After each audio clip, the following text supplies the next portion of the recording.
Happy Thanksgiving. My name is Rabbi Sammy Seid. I serve near Tamid Synagogue here in Poway. And it is a real blessing to get to share together our reflection and celebration of Thanksgiving, albeit in the unique Thanksgiving of our lives, one that is like nothing we've ever experienced.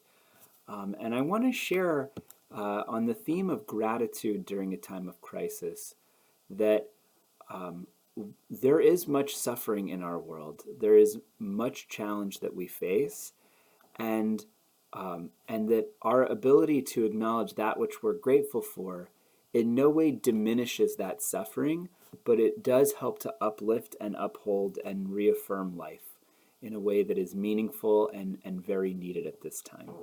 And I want to offer a little bit of a peek into something that the Jewish community has done that I've found speaks more broadly to something that is that we can be grateful for.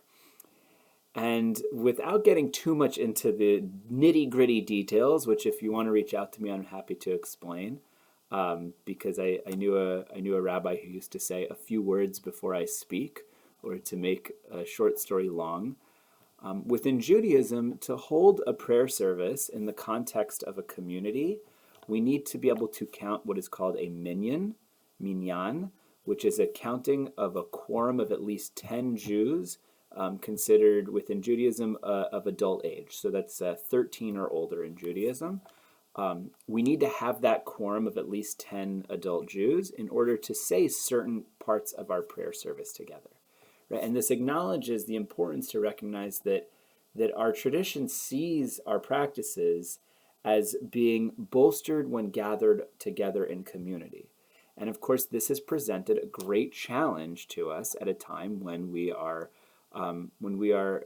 guided to remain more isolated, to be distanced from one another, and have been exploring the opportunities of doing things as we are now through video, through chatting, live chatting, through Zoom, and all of the other technologies that we have.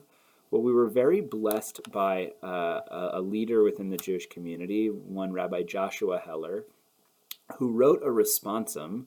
It's called a Chuva, in response to a question about how we can still constitute a minyan, a counting of 10, to say very important prayers within our community that we otherwise cannot say without that group.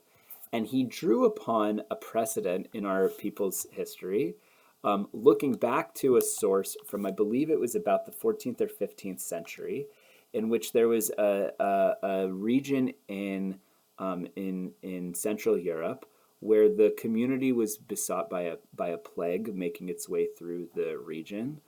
And so everyone had to try to remain isolated in their homes as much as they could.